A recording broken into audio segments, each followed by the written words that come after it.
There are graves in this world that are known, visited, honored. And there are graves that history has recorded with precision, kings, warriors, scholars. But then, there is a grave that no human being can point to. A grave that no map can locate. A grave that no empire could preserve. A grave hidden not by time, but by the will of Allah himself. This is the grave of Prophet Musa, peace be upon him. A man who spoke directly to Allah. A man who split the sea. A man whose story is mentioned more than any other prophet in the Quran. And yet, his final resting place remains unknown. Why? Imagine the final moments of Musa. After a lifetime of struggle, facing tyranny, leading a rebellious nation, witnessing miracles, enduring betrayal, he stands at the edge of the promised land, a land he spent his life striving to reach, but he is not allowed to enter. The Prophet Muhammad told us that Musa asked Allah, "O my Lord, bring me near to the Holy Land, at a distance of a stone's throw," and Allah granted him this request. He would die close, but not inside. Think about this carefully. A prophet who sacrificed everything, denied entry at the very end. This alone is a lesson. This world is not about arrival. It is about obedience. When Musa a.s. passed away, something extraordinary happened. The Prophet Muhammad narrated that if he were there, he would have shown us the grave near a red sand dune. But no one knows its exact location. No shrine, no structure, no markers, just a vague indication. And that is intentional, because Allah did not allow Musa's grave to become known. This is not an accident of history. This is divine design. Before we go deeper, pause for a moment. Think honestly and answer this in the comments. If the grave of Musa a.s. were known today, what do you think people would actually do? Would they reflect? Or would they go beyond? Write your thoughts below. Let's see how deeply we understand this.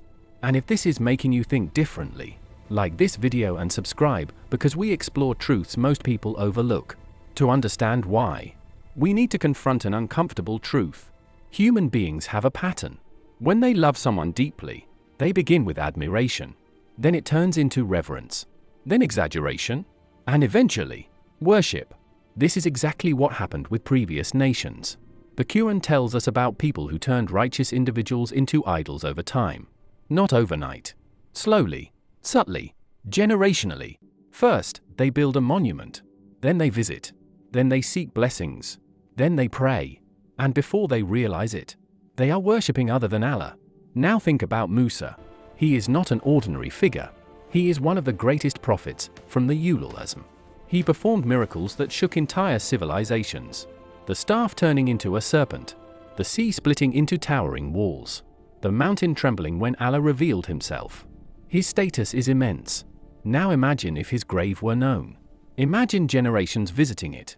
Imagine stories being built around it. Imagine people seeking help through him. Do you see the risk? The danger is not Musa.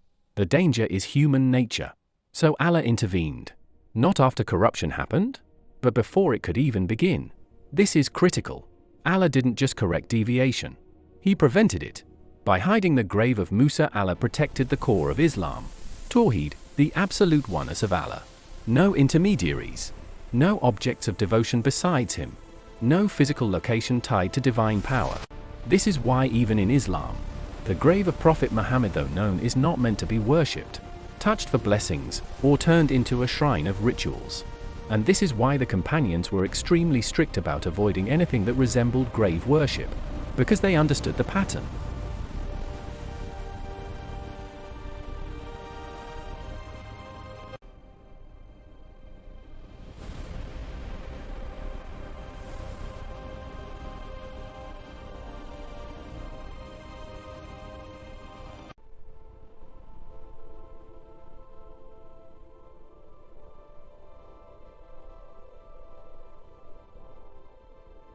Here is a deeper layer. Sometimes, love is tested through distance. You don't need to see a grave to love a prophet. You don't need a physical sight to follow his message. In fact, the absence of a grave removes distraction. It forces you to focus on what truly matters: his teachings, his struggle, his obedience to Allah, not his resting place. Look at history. Many religious traditions today revolve heavily around physical sites: tombs, shrines, pilgrimages to graves. People travel thousands of miles, not to worship God directly, but to feel closer through a person. Islam came to cut that dependency. Direct connection. No barriers. No intermediaries. And the hidden grave of Musa, AS, is a powerful symbol of that principle. There is also something deeply humbling here. Musa, a man who spoke to Allah, does not have a marked grave, while kings who oppressed people have massive tombs. Think about that contrast. In the sight of Allah, status is not about monuments. It is about sincerity. This is a quiet reminder. Your legacy is not what people build over you, but what Allah accepts from you. The hidden grave teaches multiple layers of wisdom. That prophets are not to be worshipped. That human beings are prone to exaggeration.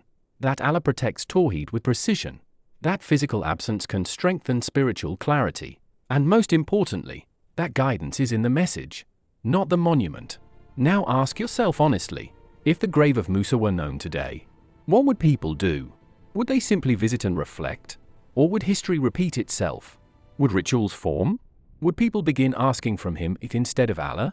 Be brutally honest, because the answer reveals why Allah made the decision he did. The true legacy of Musa is not buried in the earth. It lives in every recitation of Surah Al-Qasas, every reflection on his patience, every lesson from his confrontation with Fir'aun. His story is alive. And perhaps that is the point.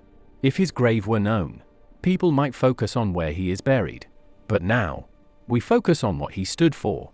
So the next time you hear that the grave of Musa is unknown, do not see it as a mystery. See it as protection. Do not see it as absence. See it as intention. Allah did not hide it without reason. He hid it to protect your Aqidah, to keep your worship pure, to ensure that your heart remains attached only to him.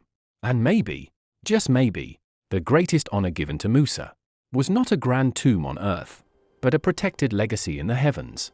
And Allah knows best. If this changed how you think, even slightly, don't scroll away. Like this video so more people can see it. Share it with someone who needs this reminder. And subscribe now, because this is just the beginning of deeper truths.